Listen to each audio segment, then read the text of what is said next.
Pero yun na nga mga kuya, no? Bali, bigyan ko konting background kung sino itong dala-dala kong Tormots.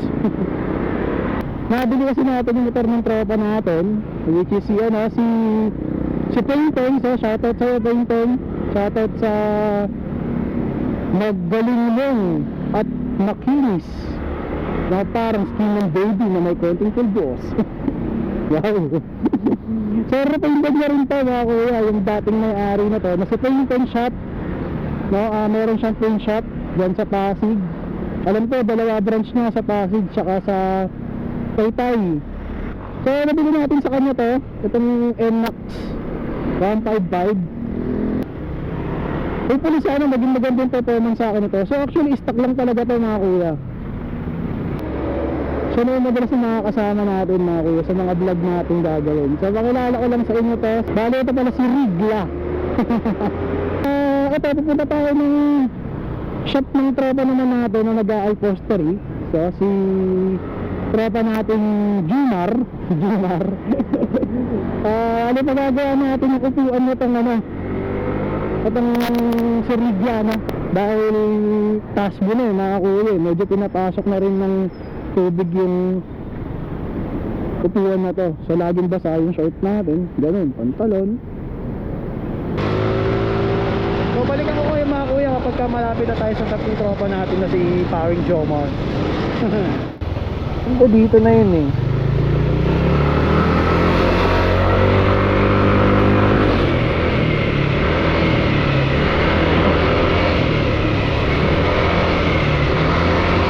Yan, nakarating din mga kuya. So ito, ayan, GDR Motoseat.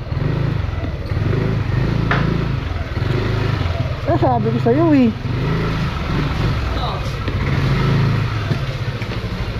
Kumain ka na?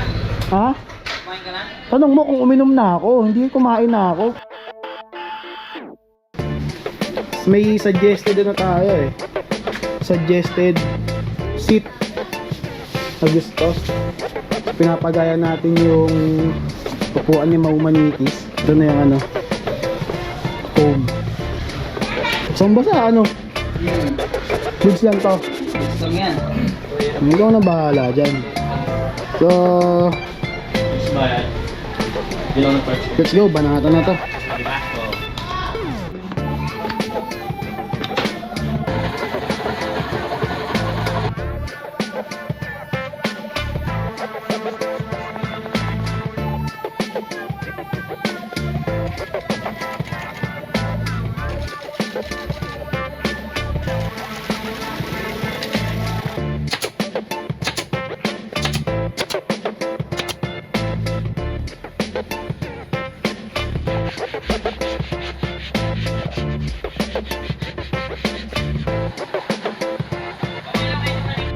So ayun na, tapos na yung requested seat.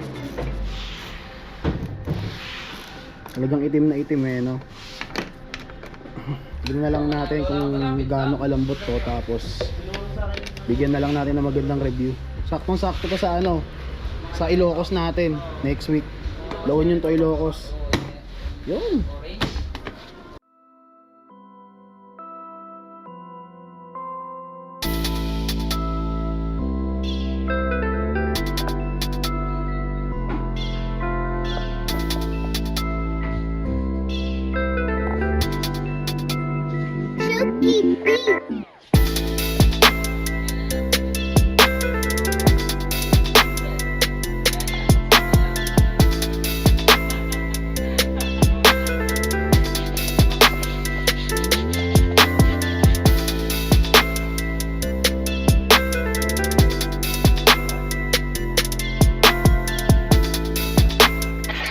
So, yun no, salamat sa tropa natin kay Paring Jomar.